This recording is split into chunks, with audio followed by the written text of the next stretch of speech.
नमस्कार दोस्तों, OCN network में आपका स्वागत है। मैं हूं ओमकार चौधरी। देखिए, इस समय अगर हम ग्लोबली घटनाक्रमों को देखें और उनसे कोई अंदाजा लगाने या कोई अर्थ निकालने का प्रयास करें, तो मुझे लगता है कि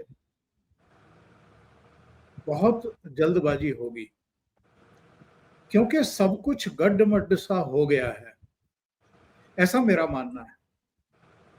ग्लोबल ऑर्डर बदल रहा है, जिसको कुछ ताकतें ठीक से स्वीकार कर नहीं पा रही हैं या ठीक तरीके से रीड नहीं कर पा रही हैं। जो कुछ हमने चीन में अभी होते हुए देखा है, पिछले 3-4 दिन के भीतर ही, जिस तरीके से वहाँ पर एससीओ समिट में भी 20-25 देशों का जमावड़ा, उसके बाद जो शी जिनपिंग ने एक शक्ति प्रदर्शन किया, जिसमें और अधिक देशों के राष्ट्र प्रमुखों का जमावड़ा हमें देखने को मिला। इसके क्या संदेश और संकेत हैं? भारत के प्रधानमंत्री नरेंद्र मोदी का जो जापान का और चीन का दौरा हुआ है, और चीन में खास तौर से डिनर के समय की जिस तरह की तस्वीरें, विजुअल्स आए हैं, और उनकी जो मुलाकातें हुई है, बायलैटरल टॉक्स हुई हैं, चाहे जिनपिंग के साथ हुई या राष्ट्रपति पुतिन के साथ हुई हैं, उसको लेकर के बड़ी भारी बेचैनी हमें देखने को मिली है अमेरिका में। डोनाल्ड ट्रंप सोते से उठे और सोते से उठते ही उन्होंने एक मैसेज अपने ट्रुथ वाले सोशल मीडिया मंच पर डाला। उसको हम स्पष्टीकरण कहें, सफाई कहें, या अपने आप को एक प्रमाण पत्र देना, जस्टिफिकेशन करना, जो कुछ उन्होंने किया था, लेकिन अब उनके अपने देश के भीतर सवाल खड़े होने शुरू हो चुके हैं और एक साथ बहुत सारी चीजें चल रही हैं। तो ये जो एक उलझाव दिखाई दे रहा है, इसको सुलझाने का दायित्व क्यों ना हम एक ऐसे व्यक्ति के ऊपर डाल दें जो इन चीजों को बहुत बारीकी से देखते भी रहे हैं, समझते भी रहे हैं, उनकी व्याख्या भी करते रहे हैं। कर्नल अजय रैना साहब के पास चलते हैं, उन्हीं से समझने की कोशिश करते हैं कि हो क्या रहा है और ऊंट एक्चुअल में किस करवट बैठने वाला है। तो सीधे जुड़ते हैं रैना साहब के साथ और उन्हीं से समझने की कोशिश करते हैं। अजय जी, बहुत स्वागत है आपका। नमस्कार। धन्यवाद धन्यवाद ओमकार जी। नमस्कार आपको, सभी देखने सुनने वालों को। अजय जी, एक तो ये गुत्थी सुलझाइए कि चाइना में जो कुछ हुआ और जो अभी पूरी दुनिया में चर्चा का विषय बना हुआ है, दो घटनाएं, एससीओ समिट और उसके बाद फिर एक सैन्य शक्ति प्रदर्शन भी और राष्ट्र प्रमुखों का जमावड़ा भी। बहुत सारे लोगों का कहना है कि शी जिनपिंग थोड़े से अंतर्ध्यान से थे, दिखाई नहीं दे रहे थे, लेकिन वापसी की है तो जरा दमदार तरीके से की है। ये ठीक है या कोई और मैसेज दे रहे हैं भारत, चीन और रूस मिलकर के? थोड़ा सा इस पर रोशनी डालिए। बड़ा ही कहते हैं ना, जलेबी की तरह सीधा मसला है ये। शुरू करते हैं भारत के साथ। तो हमारे प्रधानमंत्री जी जापान जाते हैं, फिर वो चाइना जाते हैं उसकी मीटिंग के लिए, एससीओ के लिए। तो हमारे यहाँ बड़ी सेलिब्रेशन शुरू हो गई, ये हो गया। और उसमें देखिए, एक फाइन प्रिंट पढ़ने की थोड़ी ज़रूरत होती है। जापान जाना और उससे पहले हमारे विदेश मंत्री का क्वाड की फॉरेन मिनिस्टर की मीटिंग अटेंड करना, और फिर जापान एससीओ में जाने के बावजूद मिलिट्री परेड अटेंड नहीं करना। तो भारत ने अपनी ऑप्शंस बंद नहीं की। हम आज भी एक इंडिपेंडेंट सोन, जो हम बोलते हैं, हमारी इंडिपेंडेंट स्ट्रेटजिक इंडिपेंडेंस जिसको कहते हैं, वो हम मेंटेन कर रहे हैं। टाइम थोड़ा सा उतर पुतर का है, लेकिन इसमें बड़ी समझदारी वाली बात आप देखिए कि जो मिलिट्री परेड है चाइना की, जो जापान की हार की कमेमोरेट करती है, वो बेसिकली समय के साथ साथ एंटी वेस्ट हो गई हुई है। और ओपनली वो शक्ति प्रदर्शन जो होता है, वो अमेरिका की आंखों में आंखें डालने के लिए होता है। अब मोदी साहब वहाँ थे, पुतिन साहब ने अटेंड की, किम जॉन आ गए, उन्होंने अटेंड की, दुनिया भर के लोगों ने जैसे अपना कहा, और बीच में चलता हुआ शी जिनपिंग सबसे ऊंचा लंबा लग, मोदी साहब वहाँ से निकल आए।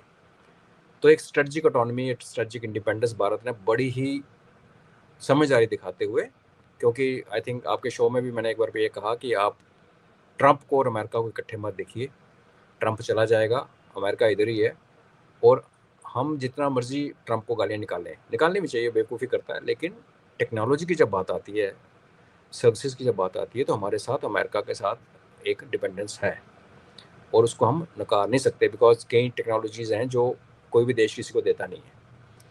तो हम संबंध नहीं तोड़ रहे, हम एक दरवाज़ा खुला रख रहे हैं।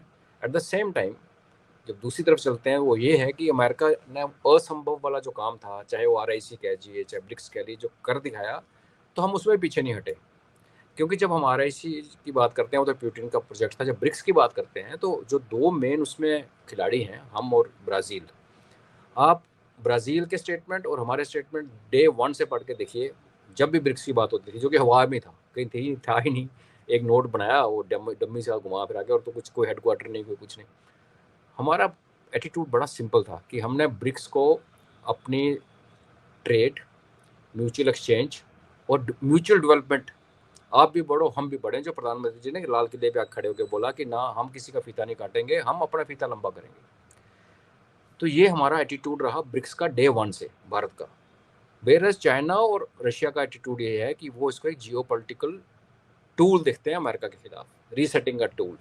और इसलिए जब यूक्रेन में रशिया घुसा और एकदम से सैंक्शंस लगे, तो ब्रिक्स ने पहले बोला कि आप देखो ये सैंक्शन करके ये डॉलर्स को, ट्रेड को आप वेपनाइज कर रहे हो, अमेरिका को वार्निंग दी। लेकिन उसके बाद भारत ने कंसिस्टेंटली एक रखा, और ब्राज़ील ने भी, कि हम आपस में ट्रेड करेंगे, मैं और आप, हम अपनी करेंसी में करेंगे, आप लो मेरी करेंसी मुझे दो, वापस लो।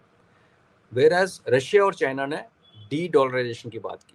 हमारे मोदी साहब ने कहा भाई हम म्यूचुअल ट्रेड करना चाहते हैं 1 to 1, डॉलर जो चल रहा है चलने दो, हमें को मतलब नहीं। तो ये बहुत बड़ा एक फ़र्क हमें समझना पड़ेगा कि कितनी मैच्योरिटी से हमारी लीडरशिप बिहेव कर रही है और किस तरीके से लोग दूसरे कर रहे हैं। अब ये भी फैक्ट है कि रशिया और अमेरिका का आपस में कुछ तो आपस में इनका हाथ मिला है। आई थिंक जिस दिन अलास्का का हुआ था, तो आपके प्लेटफॉर्म पे बात हुई थी, तब मैंने कहा था कि शायद मुझे माफ़ी मांगनी पड़े, पर मुझे लग रहा है कि ट्रंप ने यूरोप को पुतिन के हवाले कर दिया। ट्रंप ने कहा कि नेटो के जो मेंबर्स बैठे हैं वेस्ट यूरोप में, वो अभी 2 की जगह 5% GDP को कंट्रीब्यूट करेंगे। मैंने $300 बिलियन के हथियार यूक्रेन को फ्री में बांटे थे, अब मैं फ्री में नहीं दूंगा, मैं हथियार बेचूंगा, यूक्रेन खरीदेगा, लेकिन यूक्रेन के खरीदने के जो पैसे हैं वो EU पे करेगा।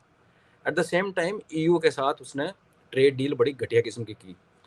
और सबसे बड़ी इंपॉर्टेंट बात जो काफ़ी लोग मिस कर रहे हैं, वो जब भारत के ऊपर प्रेशर डाला कि भाई आप तेल क्यों खरीदते हो रशिया से, और सब हम कह रहे हैं देखो चाइना तो खरीदता है, लेकिन चाइना हमसे ज़्यादा खरीदता है, लेकिन हम खरीद के बेचते हैं, चाइना बेचता नहीं है। तो आप जब रशिया से तेल खरीदने के लिए बंद करने की बात कर रहा है अमेरिका, हमें कह रहा है, तो वो बेसिकली क्या कर रहा है, किसको हर्ट करेगा? अगर आज हम रशिया से तेल खरीदना बंद कर दें और अपनी रिक्वायरमेंट का लें, चाहे ईरान से लें, जहाँ से भी लें, तो यूरोप जिसकी पूरी डिपेंडेंस रशिया के ऊपर थी तेल और गैस के लिए, उसकी डिमांड मिडिल वेस्ट या सो कॉल, जिसको आप वेस्ट एशिया जिसको कहते हैं दुनिया मिडिल ईस्ट कहती है, वो पूरी नहीं कर सकता। वहाँ कुएं सूख रहे हैं। अगर पूरे का पूरा EU, यूरोपियन यूनियन, हमारे वेस्ट एशिया से तेल खरीदने लगे, तो तेल का भाव एक हफ्ते के अंदर डबल हो जाएगा। डिमांड एंड सप्लाई इतना ज़्यादा ख़राब है, फ़र्क है। तो जब ट्रंप हमें कहता तुम तेल ना खरीदो, तो टारगेट कौन है? हम तेल ना खरीदें, इसका मतलब हम EU को ना बेचें, और हम EU को ना बेचें तो EU जाए कहाँ? और उसको आपने GDP का 5%, 2 से सीधा 5 बोला, नेटो में कंट्रीब्यूट करो। तो ये मुझे लगता है कि अमेरिका रशिया से थोड़ी सी हाथ मिला के, जो भी अंडरस्टैंडिंग के साथ, उसने यूरोप और रशिया को बेच दिया। और ये बड़ा अच्छा धंधा, बड़ा अच्छा चलना था, यूरोप का मटिया मेट हो जाना था। लेकिन अब बीच में, और अगर रशिया और समझदारी दिखाते हैं, लेकिन बीच में खड़ा चाइना। यूरोप अमेरिका की कोई भी अंडरस्टैंडिंग अगर रशिया के साथ होती है, तो वो अल्टीमेटली चाइना के खिलाफ जाएगी। और आज रशिया चाइना के ऊपर डिपेंडेंट है, क्योंकि चाइना सबसे ज़्यादा तेल खरीदता है, उसको पेमेंट्स करता है, और चाइना ने लड़ाई के टाइम पे हथियार दिए हैं रशिया को। तो रशिया का प्रेम मोहब्बत हो ना हो, लेकिन एक संबंध बन चुका है, अरेंज मैरिज कह लो, कुछ कह लो। तो इस खिचड़ी में आई थिंक हमारी लीडरशिप ने उनके साथ जाके और एक लिमिट के बाद आगे ना जाके समझदारी दिखाई है। बट ओवरऑल अगर आप जो जैसे आपने स्टार्ट किया था वो क्लियर है कि ग्लोबल रीसेट हो रहा है। पावर सेंटर जो हैं वो वेस्ट से उठ के ईस्ट को आ रहे हैं।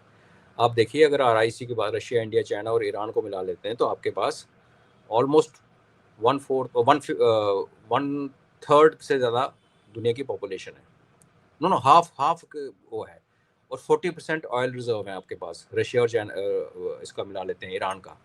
और इकॉनमी भी हमारी ऑलमोस्ट 45% जो वर्ल्ड की GDP वो इधर है। तो स्वाभाविक है कि अगर ऐसा कुछ है, सच्चाई है लाइफ में, तो आपकी जो पावर सेंटर है, आपकी UN में जो आपकी हैसियत होनी चाहिए थी, दुनिया आपके अनुसार चलनी चाहिए थी, वो नहीं चली। तो ये एक शिफ्ट हो रहा है। तो एक चर्न है। आपने बड़ा सही उसको कहा कि इतना अनप्रिडिक्टेबल है कि ऊँट किस करवट बैठेगा कुछ नहीं पता। मुझे सिर्फ एज ए भारतीय ये संतोष है कि हम एक सुलझी हुई राह पे चल रहे हैं। जितना बेस्ट हम इसमें कर सकते हैं, थोड़ा इधर थोड़ा उधर करके, दोस्ती भी, प्यार भी, मोहब्बत भी। और ट्रंप बोलता रहा, हमने कोई उसको उल्टे शब्दों में जवाब नहीं दिया। प्रधानमंत्री साहब ने कल को हमारे ऊपर कोई अमेरिकन ट्रंप के जाने के बाद उंगली उठा के ये नहीं कह सकता कि आपने हमारे से बदतमीजी की। जैसे कि रशियन प्रेसिडेंट ने अमेरिका को कहा कि भारत एक बहुत बड़ा आर्थिक जायंट है, उसके खिलाफ ऐसी लैंग्वेज नहीं, तुम तो नहीं बोल सकते। तो वो जो जिम्मा भी होगा ना कल को ट्रंप के जाने के बाद, अगर अमेरिका हमारे साथ अमेंडमेंट या अमेंड करना चाहता है रिलेशनशिप, वो अमेरिकन के सिर के ऊपर ही ठीक रहा, उनको ही करना पड़े, उनको ही आगे की सॉरी बोलना पड़ेगा। हमने ऐसी कोई हरकतें नहीं की। तो इस लिहाज से मैं बहुत ज़्यादा सेटिस्फाइड हूँ कि गंदे हालात में जो सबसे अच्छा हो सकता था आज तक जो चल रहा है वो हम कर पा रहे हैं। जी।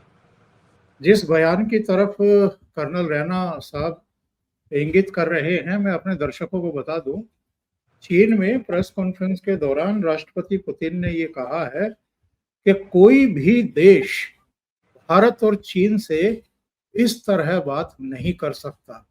किस तरह? उन्होंने कहा कि दंडित करूंगा। ये जो शब्द ट्रंप ने बोले थे, इस पर हमें घोर आपत्ति है, क्योंकि दोनों देशों की 280 करोड़ से अधिक की पॉपुलेशन है। आप यानी 35 करोड़ वाला देश, होगी आपकी ट्रिलियंस में दौलत और होंगे आप महाशक्ति, आर्थिक महाशक्ति, लेकिन 35 करोड़ की आबादी वाला देश 280 करोड़ की जनसंख्या को इस जबान में बात नहीं कर सकता, नहीं धमका सकता कि मैं दंडित करूंगा। तो पुतिन भी कमजोर नसों को तो जानते हैं साहब, कब क्या कहना है ये भी बहुत अच्छे तरीके से जानते हैं। Putin Omkar ji longest serving head of state है आज की डेट में, और KGB का बंदा है वो। और उसने सैंक्शन के बाद सुपर सैंक्शन सह के पूरे नेटो की पिटाई की है। कल रात को यूक्रेन के ऊपर 500 हथियार फायर हुए हैं, 500 तरह तरह के मिशन फायर हुए हैं। यूक्रेन तो बिल्कुल अभी जेलेंस्की तो मॉस्को आने के लिए तैयार हो रखा है। आप मज़े की बात ये देखिए, जो हमने पहले बात की कि कुछ अंडरस्टैंडिंग अमेरिका ने रशिया के साथ करने की कोशिश की और हुई भी है, और रशिया ने उसका यूज़ किया। उनको जो विंडो चाहिए थी ना, उनका जेलेंस्की से मिल लो, तो उनका फॉरेन मिनिस्टर बोला कैसे मिले भाई, पहले हमें अपना पूरा काम करना पड़ेगा। मतलब 3-4 महीने को नहीं मिलने वाला, इतना टाइम चाहिए रशिया को अपना मिलिट्री एम अचीव करने के लिए। अमेरिका ने चाइना के साथ भी हमारे खिलाफ दोस्ती का एक, जिसको कहते हैं ना, एक ऑलिव ब्रांच बढ़ाई। बोला तुम 90 डेज और बढ़ा लो, अभी नवंबर तक हो गया उनके टैरिफ। तो हमारे ऊपर प्रेशर डाल रहा था ये सोच के कि चाइना सोचेगा ठीक है मेरी अंडरस्टैंडिंग है, अभी 90 दिन करके आगे चल रहा है, और रशिया को भी हमने यूरोप भेज दिया। तो मैं भारत को चिपता हूँ पहले, जिसका मैंने कहा कि एक रीज़न ये भी है कि वो EU को भी हिट करना चाहता। ट्रंप किसी का सगा नहीं है, उसको EU का भी अच्छा होना पसंद नहीं है, बिकॉज फ्रांस उसको आंखें दिखाता है, जर्मनी उसको आंखें दिखाता है। UK ने वो संधि कर रखी है यूक्रेन के साथ रेयर अर्थ पे, जिसपे ट्रंप के सपने पूरे रात को सपने आते हैं। वो ऑलरेडी संधि हो रखी है उनकी रेयर अर्थ पे, तो वो उनको सबक सिखाना चाहता है। मगर चाइना को इस बात में अप्रिशिएट करना पड़ेगा कि चाइना ने वो ऑलिव ब्रांच नहीं पकड़ी। चाइना के पास ऑप्शन थी कि आए हाथ मिला के फोटो खिंचा के। रशिया कितनी बार बोल चुका है ट्रंप कि चाइनीज़ प्रेसिडेंट बहुत अच्छे हैं, हमारे बहुत अच्छे रिलेशन हैं, मैं जाऊंगा चाइना, ये वो है। लेकिन उसको पता है कि आज मैं ब्रांच पकड़ूंगा शांति वाली, हाथ मिलाऊंगा, कल को ये हाथ काटेगा, क्योंकि अमेरिका का कॉम्पिटिटर, सीधा कॉम्पिटिटर जो है वो चाइना है। अमेरिका का फ्यूचर कॉम्पिटिटर हम है, मिलिट्री कॉम्पिटिटर रशिया है, लेकिन ओवरऑल जो बड़ी पावर जिसको मिलिट्री और इकोनॉमिक दोनों है, वो आज चाइना है। तो चाइना ने समझदारी दिखाते हुए ऑफेंसिव पे चला गया, बिकॉज जैसे ये हमारे ऊपर टैरिफ लगे, पहली बार चाइना से एक स्टेटमेंट आता है कि भारत के ऊपर टैरिफ है वो अनफेयर है। फिर जो एससीओ में जैसे आपने कहा जो चित्र बाहर निकल के आए, ये सब मैनेज होता है। जो मैं कई मजाक भी कर रहा था कि चाहे पुतिन साहब को शी जिनपिंग की और शी जिनपिंग को मोदी साहब की लैंग्वेज ना समझ आ रही, जैसे वो हंस रहे थे फोटो के लिए, तो उसको देख के तो रात को पेट दर्द तो हुआ ट्रंप को। तो सुबह उठने कहा ना, आप कंस्पायर कर लो हमारे खिलाफ, ठीक है, जो भी इमोशनल फूड बन रहा था वो। तो चाइना ने भी समझदारी दिखाई कि चाइना ने अमेरिका से दोस्ती करने के बजाय इस गठन को मजबूत करने के लिए कदम बढ़ाया। चाइना को हम नहीं कर सकते ट्रस्ट, सबको पता है, लेकिन आज हमारी भी यही समझदारी यही होगी कि हमने भी अगले 5-7 साल चाइना के साथ पीस बना के रखें। जो सब कॉन्टिनेंट में हमारी प्रॉब्लम्स हैं, जो बांग्लादेश में उत्पन्न हो रही है, पाकिस्तान के साथ चल रही है, पाकिस्तान के पीछे भी अमेरिका खड़ा है, यहाँ जो होना है, जो एक्सपेक्टेड है कि किसी दिन भी हो सकता है, उस इक्वेशन में अगर चाइना बाहर हो जाए, तो अभी आप इसको कंपेयर करके देखिए ऑपरेशन सिंदूर के पहले फेज में चाइना ने बढ़ चढ़ के पाकिस्तान का साथ दिया, बढ़ चढ़ के उनको इंटेलिजेंस, बढ़ चढ़ के उनके खबर तो ये भी आई थी कि उनके पायलट जहाज उड़ा रहे थे चाइनीज पाकिस्तान के अंदर। अब उस इक्वेशन से चाइना बाहर निकाल दीजिए, अमेरिका सिर्फ शोर मचा सकता है, ना तो उसके पास मिलिट्री कैपेबिलिटी है, ना उसके पास हिम्मत है कि पाकिस्तान के अंदर अपने ट्रुप्स भेजे हमसे लड़ने के लिए। और जो हमने करना है वो, जो मेरी असेसमेंट है as ex army officer soldier, मैं आपको ये बताना चाहता हूँ कि इस बार हमने मस्जिद और मरकज़ों पर लड़ाई नहीं करना है। हमने जब ठोकने हैं तो मिलिट्री टारगेट, तो शायद हमें 6 या 7 घंटे का टाइम चाहिए, इससे पहले कि ट्रंप उठ के वॉशरूम से वापस आए, जैसे वो स्विमिंग पूल में नहा रहा था, शहबाज शरीफ पर कांड हो गया। तो इतने टाइम के लिए ना अमेरिका रिएक्ट कर सकता है, मगर जब ये होगा और चाइना बीच में नहीं आएगा, तो आप एडवांटेज देखिए कितना ज़्यादा है। उसके बदले में हमें 4-5-6 साल इसके साथ निभानी पड़ेगी, समझदारी दिखाते हुए, कॉशियस रह के। कहते हैं ना, एक शादी अरेंज मैरिज जो होगी इसको चलना पड़ेगा। तो ओवरऑल 10 साल के बाद या 7-8 साल के बाद एक नक्शा उभर के आएगा जिसमें हम ऊपर आ जाएंगे, हमारी इकॉनमी बढ़ रही है, चाइना डिक्लाइन पे थोड़ा जा रहा है, रशिया इकोनॉमिकली हमसे कम्पीट नहीं कर सकता, ना हमसे ना चाइना से, वो तो दोस्त है। उस टाइम फिर हम एक आपस में कॉन्फ्लिक्ट होता हुआ देखेंगे चाइना का हमारे साथ। और पर मैं ये कहता हूँ कि वो जब आएगा तब देखेंगे, उस ब्रिज को तब पार करेंगे। आज ये वाला टाइम, जैसे चाइना ने समझदारी दिखाई, देखो चाइना के पास ऑप्शन थी कि अमेरिका का हाथ पकड़ लेता टेम्पररी और बाद में चाकू पीठ पे लगता। दूसरा उसने सरेआम फेस टू फेस ले लिया, एससीओ में खड़ा हो गया, फोटो खिंचवा लिया, सबको बुला लिया, किम जोंग को बुला लिया और हमारे प्रधानमंत्री जी को बुलाया, मिलिट्री परेड के लिए गए नहीं। तो चाइना ने समझदारी दिखाई है और अब हमें भी समझदारी, हम भी दिखा रहे हैं कि हम इनके साथ भी हैं। हमने वो दरवाज़ा भी बंद नहीं किया, क्योंकि आज के 3 साल 4 साल के बाद ना ट्रंप रहेगा, मोदी साहब तो इधर ही हैं, तो चीज़ें बदलते हुए टाइम नहीं लगता। और वो भी टाइम होगा आज से 4-5 साल बाद, जब चाइना शायद हमें आंखें दिखाना शुरू कर दे दोबारा, क्योंकि अमेरिका भी नीचे जा रहा है। जैसे आपने कहा ना कि आप $1 ट्रिलियन वाली इकॉनमी होंगे, तो आप ये कहना भूल गए कि आपके ऊपर $37 ट्रिलियन का कर्ज भी है, जिसमें $9 ट्रिलियन उनको इस बार पे करने हैं। तो अमेरिका का भी किश्ती हिली हुई है। जी अजय जी, अगर भारत को 10 ट्रिलियन पर पहुंचना है या 15 ट्रिलियन पर पहुंचना है, क्योंकि पहले पायदान यही माने जा रहे हैं, तो इसके लिए जरूरी है कि भारत की जो सरहदें हैं वो थोड़ा शांत रहें। पाकिस्तान की तो टेढ़ी दुम है, वो सीधी होने वाली है नहीं। बांग्लादेश अभी कोई ऐसी ताकत नहीं है कि हमारा मुकाबला कर सके, लेकिन फिर भी बदतमीजी तो हुई है उस तरफ से, और उसके प्रति हमें इतना मतलब विमुख भी नहीं रहना चाहिए, लापरवाह भी नहीं रहना चाहिए। और चाइना वाला बॉर्डर एलएसी, आप जानते हैं कि पिछले कुछ सालों से थोड़ी अनसर्टेनिटी वहां भी हुई, झड़पें भी हुई हैं। नीचे उधर डोकलाम में जो हुआ 2017 में, और उसके बाद 2020 में जो कुछ हुआ, तो एक तरीके से मोदी साहब ने स्ट्रेटेजिकली चीन को अभी शांत करने की कोशिश की है, यानी कम से कम एक बड़ी सीमा हमारी जरा शांत रहे तो हम जरा आगे बढ़ते रहें। और युद्ध में उलझाने की कोशिश तो हुई थी, लेकिन चौथे दिन हम लोग उस युद्ध से निकल आए।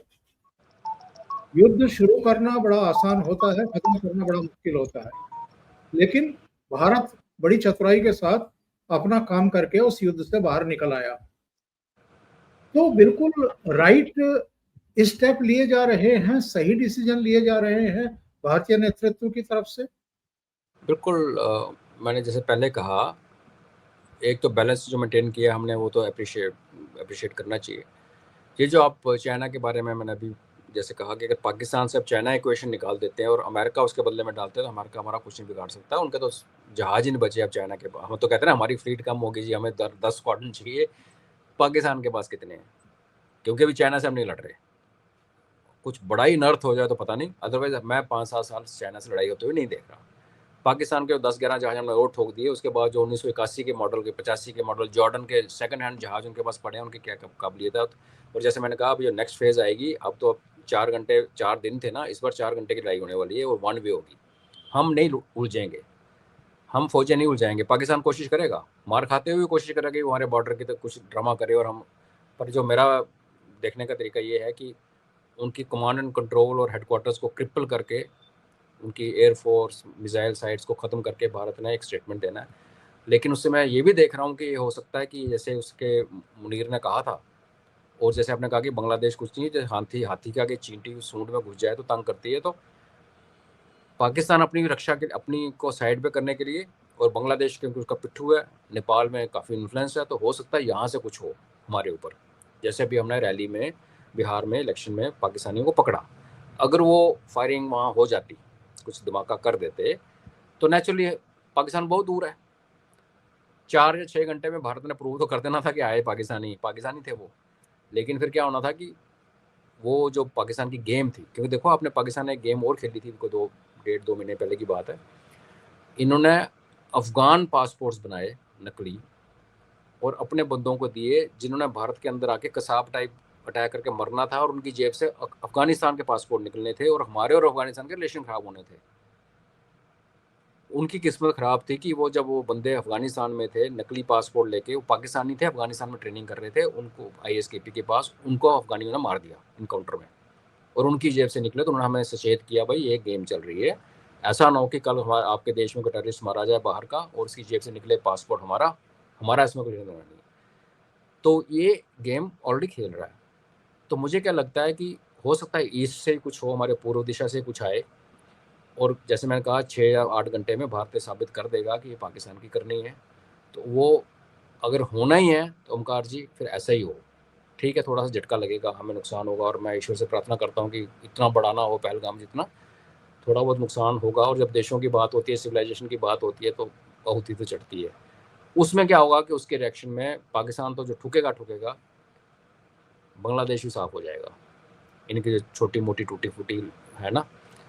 और वो एक बहुत अच्छी सिचुएशन है। अगर अगले कुछ महीनों में ये हो जाता है, अफगानिस्तान चाइना साइड में बैठा रहता है 5-6 साल, तो फिर हम कूल हैं, फिर ठीक है, फिर इस ओके। बाकी अमेरिका गेम खेलता रहा। आज उसने CPEC का जो लास्ट वाला एक कराची को रेलवे लाइन का एक प्रोजेक्ट बचा हुआ था, CPEC में पूरा नहीं हुआ था, ब्लोच होने नहीं दे रहे थे, वहाँ पे एशियन डेवलपमेंट बैंक की फाइनेंसिंग करवा दी।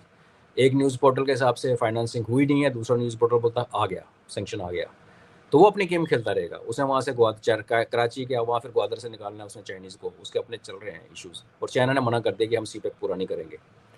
तो बेसिकली चाइना ने कह दिया कि भैया मैं हट गया, पर तुम्हारे पास 85% हथियार, फौजी हथियार मेरे हैं, तो अमेरिका से ले ले।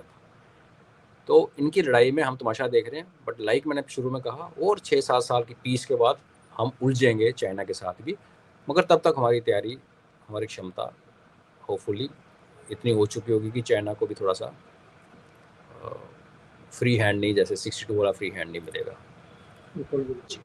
रैना जी, आपने बहुत महत्वपूर्ण बात कही कि अभी चाइना पर सैंक्शन लगाने या जो भी टैरिफ जितना धमकी दी थी उसको टालने के लिए 90 दिन का समय दिया। पुतिन साहब को अलास्का में बुलाया, अपनी गाड़ी में बैठाया, डेस्टिनेशन तक ले गए और ऊपर से B-2 बम्बर उड़ा करके उनको सम्मान देने की कोशिश की। ये अलग बात है कि उसका मैसेज बड़ा गलत चला गया।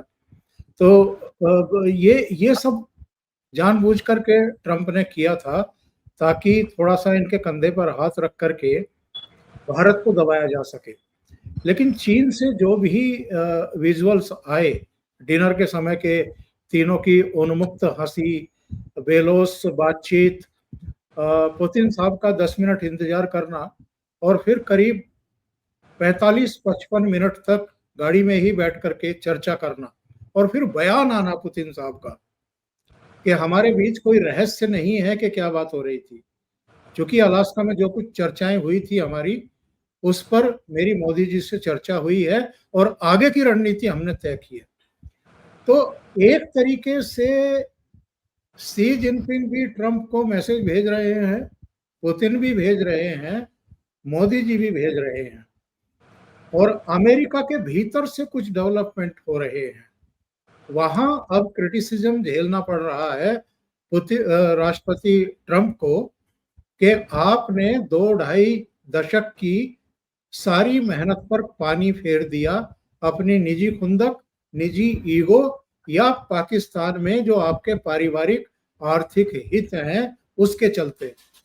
तो ऐसे में अब ट्रंप को आप किस सिचुएशन में फंसा हुआ दिखाई देख रहे हैं?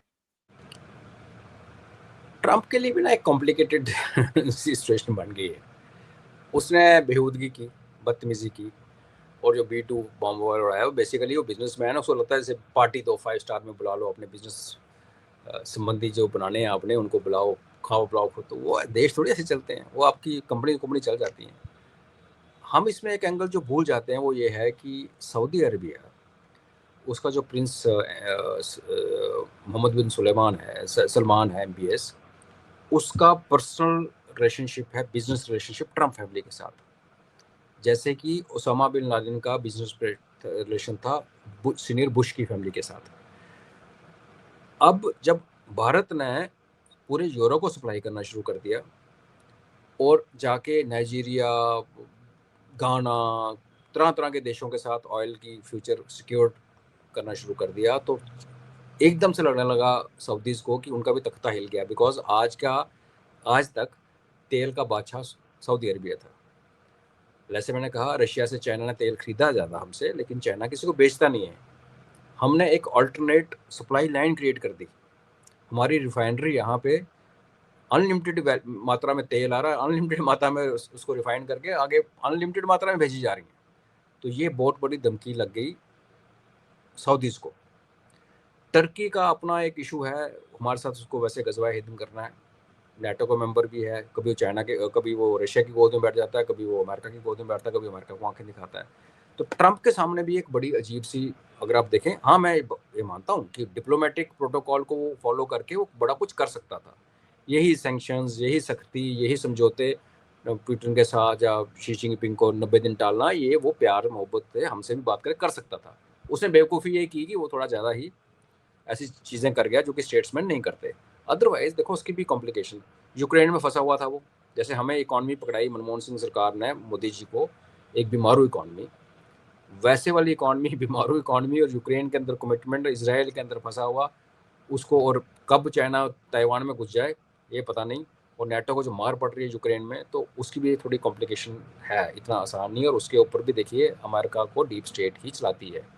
बिकॉज डीप स्टेट का सिंपल फंडा है, आप हमारे तरीके से चलो, नहीं चलोगे आपको उड़ा दिया जाए। 4 प्रेसिडेंट जिस कंट्री में मार दिए और 5वें गोली चली और बच गया रेगन, तो आप समझ सकते हैं कि वहाँ के लोग ना, प्रेसिडेंट के दिमाग में हमेशा रहता है कि मैं कहीं एक लाइन क्रॉस करूँगा तो पता नहीं कल मैं वापस आऊँगा कि नहीं आऊँगा। और ट्रंप जो कि बिलियनेयर है, वो क्यों अपनी जान गंवाना चाहेगा ऐसे वाले में। तो ट्रंप की, अगर ट्रंप के एंगल से देखें और उसके बर्ताव को थोड़ा साइड पे कर दें, तो ट्रंप के लिए भी रास्ता इतना आसान नहीं था। और अभी उसने क्या किया, क्यों मैं ये कह रहा था कि वो यूरोपियन यूनियन को वीक करना चाहता है। वो यूरोपियन यूनियन को इसलिए वीक करना चाहता है कि उसने अजरबैजान और अर्मेनिया के बीच में समझौता करा के और टर्की को सीरिया के अंदर घुसा के अब ये घुसना चाहता है सेंट्रल एशियन रीजन के अंदर। सेंट्रल एशियन रीजन बिकॉज वहाँ पे सबसे नंबर 2 दुनिया का गैस का भंडार है। और मगर वहाँ पे किसी ज़माने में वो रशियन बैकयार्ड बोला जाता था, आजकल उसको रशिया और चाइना का बैकयार्ड बोला जाता है। क्योंकि अगर आपने CPEC बंद करा दिया, बर्मा में CMEC बंद करा दिया, बांग्लादेश वाला जो प्लान कनेक्टिविटी हुई नहीं, तो चाइना के पास तेल खरीदने के सिर्फ 2 सोर्सेज बचते हैं, रशियन ऑयल जो पाइप से आता है और ईरानियन ऑयल जो कि पूरे घूम के सेंट्रल एशिया ट्रेन में से घूम के आता है, बिकॉज CPEC तो बना नहीं। तो चाइना को थ्रॉटल करना और उसके बैकयार्ड में जाके चैलेंज करना, बिकॉज मिलिटरीली अमेरिका जितनी भी कोशिश कर ले, वो कजाकिस्तान, उज़्बेकिस्तान, तुर्कमेनिस्तान में कुछ नहीं कर सकता मिलिटरली। लेकिन वो यही ट्रंप कॉरिडोर बना लिया, वहाँ से पाइपलाइन बिछा दी, वहाँ से कैस्पियन सी तेल निकालना शुरू कर दिया, वहाँ से गैस निकालनी शुरू कर दी। ये कांड वो कर सकता है, और अगर ये करेगा तो वो रशिया और चाइना दोनों को अपसेट करेगा। तो इसलिए मैं कहता हूँ कि जब इन लोग बेवकूफ़ों को देखो, तो दिन ब दिन ओमकार जी ये पूरी दुनिया को ना एक नेक्स्ट वर्ल्ड वॉर की तरफ लेते हुए जा रहे हैं। बेसिकली ट्रंप के जो कारनामे हैं और उसका जो रिएक्शन आएगा, क्योंकि आप देखिए 6 महीने बाद क्या होगा। अगर वो ट्रंप कॉरिडोर बन गया आर्मीनिया अजरबैजान का, और वहाँ से गैस वैस निकलनी शुरू हुई, और रशिया 6 महीने में यूक्रेन से फारिग हो गया, जो करना था कर लिया, उसका जो मिलिट्री इंडस्ट्रियल कॉम्प्लेक्स जो धड़ाधड़ अम्यूनिशन प्रोड्यूस कर रहा है यूक्रेन के वॉर के लिए, उसने डेड फैक्ट्रीज को दोबारा स्टार्ट कर दिया है, वो कहीं तो यूज़ होना है। बिल्कुल। और ये आपके पिछवाड़े में अगर आके वो अमेरिका आपकी गैस वहाँ से निकालने की कोशिश करे, छोटी छोटी कंट्री से जो आपकी हैं अपनी एक्चुअली, तो आप बर्दाश्त नहीं करोगे। तो यहाँ भी एक फ्लैश पॉइंट क्रिएट हो रहा है खाम खा का। पहले हम ताइवान की बात करते थे, ईरान और इसराइल की बात करते थे, अब एक और बनना शुरू हो गया।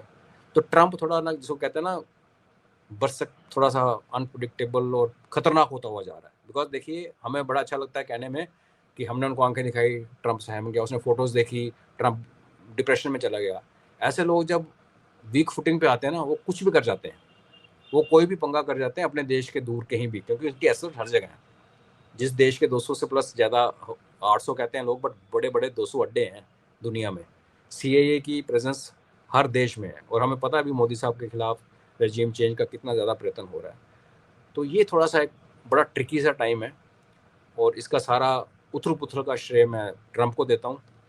और जब उस नज़र से देखता हूँ तो मुझे लगता है कि पुतिन, शी जिनपिंग और मोदी जी बहुत सेंसिबली चल रहे हैं, और एक अच्छा संकेत है हमारे लिए। आने वाले कुछ 2-4 साल उसके बाद देखेंगे। अजय जी, लास्ट में जरूर जानना चाहूंगा, भारत बांग्लादेश नहीं है, ये तो ट्रंप को भी पता होगा और बाकी ताकतों को भी पता है, लेकिन हमारे यहाँ कुछ लोग उछल रहे हैं, कुछ कुछ संकेत दे रहे हैं कि जी अगले 6 महीने में रिजिम चेंज हो जाएगी, मोदी जी की विदाई हो जाएगी। ये दुस्साहस, ये दम, ये गलतफहमी, क्या नाम दें इसको, ये कहाँ से पैदा हो रहा है? कहाँ से इनको दिखाई दे रहा है कि अगले 6 महीने में ये यहाँ रिजिम चेंज कर सकते हैं? विनाशकाली विपरीत बुद्धि। आप जब देखते हैं कि ट्रंप का एडवाइजर ये कहता है कि भारत में ब्राह्मणों ने सारा तेल पी लिया और प्रॉफिटिंग कर रहे हैं और दुनिया पैसे कमा रहे हैं, तो ये उनको, उसको किसी अमेरिकन को अगर पूछ के देखो आप ब्राह्मण कौन है, क्षत्रिय कौन, उसकी माँ बाप दादे किसी को नहीं पता। अनपढ़ कौम है, सिर्फ अंग्रेजी बोलती है। ब्रिटेन और अमेरिकन के है तो ब्रिटिश हैं सारे, फ़र्क ये है कि ब्रिटेन में पढ़ाई लिखाई का कल्चर है। अमेरिका की सारी यूनिवर्सिटीज़ में एशियंस और बाकी लोग पढ़ते हैं, इनके अपने बच्चे नहीं पढ़ते। ये डड है दिमाग से पैदल, पर अंग्रेजी बोलते हैं, हमें लगता है गोरा स्किन है अंग्रेजी। तो इनको कुछ नहीं पता हमारी हिस्ट्री का, केमिस्ट्री का कुछ नहीं पता। जब वहाँ का बंदा बैठ के हमारी टर्मिनोलॉजी यूज़ करता है, तो एक बात बड़ी क्लियर है कि ये बातें यहाँ से उसको फीड हुई हैं कि भाई हम यहाँ कास्ट सिस्टम बोल रहे हैं, हम यहाँ मराठा रिजर्वेशन की बात कर रहे हैं, तुम वहाँ ब्राह्मण लगा दो। क्योंकि सबसे ज़्यादा जो गालियाँ खाने के लिए आज जिनको बेचारों को रगड़ना, वो तो ब्राह्मण कम्युनिटी है, जो जिसको कहते हैं जो स्वर्ण जो भी है। तो ये आपने बिल्कुल सही कहा कि ये जो हो रहा है ये आज से नहीं हो रहा। 2024 के इलेक्शंस में भी इन्होंने कोशिश की, और आप देखें अब ट्रंप ने जो हमारे खिलाफ चेंज किया, ये पाकिस्तान के ऊपर अटैक करने के बाद सामने आया। लेकिन जी। फरवरी में जब मोदी साहब गए थे, तो ट्रंप तब भी बड़ा वो प्रेस कॉन्फ्रेंस में कुछ ज़्यादा खुश नहीं था, क्योंकि इनका ख्वाब था अमेरिका का, जब देखा अमेरिका अलग, और कि मोदी साहब जून 2024 में इलेक्शन हार जाएंगे, कोई और गवर्नमेंट बनाएगा, फिर हम इसको भारत को चाइना के साथ लड़ाएंगे, तबाह करवाएंगे और अपना काम निकालेंगे। वो हो नहीं पाया। उल्टा इंडिया ने चाइना के साथ जून के बाद हाथ मिला लिया और बॉर्डर से फौजें पीछे कर ली। तो ये सारी चीज़ें जो है वो ट्रंप को बड़ा अपसेट कर गई हैं, और वो उसकी जो फ्रस्ट्रेशन अभी वो क्लियरली हमें दिख रही है सब, जो भी जहाँ भी हम लोग बैठे हैं, और जो ये अच्छा संकेत नहीं है, दुनिया के लिए अच्छा संकेत नहीं है। बाकी कल क्या होता है आप देखेंगे। तो ये जो ब्राह्मणवाद की बातें हो रही हैं और हमारे यहाँ वोट चोरी की बातें हो रही हैं, कोई मराठा रिजर्वेशन वाला खड़ा हो गया, कभी ये कास्ट ये हो गया, ये बातें जो हो रही हैं, ये बिल्कुल रजीम चेंज की अटेम्प्ट्स की जा रही हैं। हमें पता कि यहाँ रजीम चेंज कर नहीं पाएंगे, 2024 में नहीं कर पाए तो अब क्या करेंगे, थोड़ा गंद खेल लेंगे, किसी पार्टी को तोड़ने की कोशिश करेंगे, बट फिर हम अपने मोटा भाई के ऊपर भी ट्रस्ट करना चाहिए कि उनको भी चेस खेलनी आती है, तो ये ना हो कि INDA ही टूट जाए, वो भी एक पॉसिबिलिटी है। बट हाँ, जब आपके पास चीफ मिनिस्टर ममता बनर्जी ऐसे हैं देश के अंदर, आपके पास स्टैलिन जैसे हैं, आपके पास भगवत मान है जहाँ पे पंजाब में फ्लड्स आ रखे हैं, फौज लगी हुई है, NDRF लगी हुई है, और वहाँ पे दूर दूर के गांव में NDRF वालों को भगाया जा रहा है, और लोकल लड़के जो खालिस्तानी आइडियोलॉजी को करते हैं वो रिलीफ लेके गांव गांव जा रहे हैं, कह रहे हैं देखो कोई नहीं आया तुम्हें बचाने के लिए। और जो NDRF वाले हथियार लेके तो जाते नहीं बेचारे, उनको धमका के भगा देते हैं, और NDRF में लोकल भी बड़े होते हैं। और जहाँ पे आर्मी नहीं सामने आई, कैंट से बाहर नहीं निकली, उसके प्रोपेगेंडा चल रहा था, फौज बाहर नहीं आई, तो अब कौन उनको पूछे कि फौज तब बाहर आएगी जब आपकी स्टेट उसको रिक्वेस्ट करेगी, रिटर्न रिक्वेस्ट देगी MOD को, तब फौज बाहर आएगी। तो जब ऐसे चीफ मिनिस्टर आपके सेंसिटिव स्टेट्स में बैठे हुए हैं, तो एक खतरा रिजीम चेंज हो ना हो, एक गदर मचने का खतरा हमारे सिर पे है। मैं एक्चुअली, मेरे मुंह में मतलब ये बात कभी सच ना हो, मैं तो ये कहता हूँ, पर मुझे लगता है कि कोई ना कोई यहाँ खून खराबा होगा आने वाले दिनों में, क्योंकि जैसे आपने कहा टेढ़ी दुम है पाकिस्तान, और वो पाकिस्तान CIA का पिट्ठू बना हुआ है आज की डेट में, तो एक गदर करने की पूरी कोशिश करेंगे। बस हम महादेव से प्रार्थना कर सकते हैं कि ठीक ही रहे।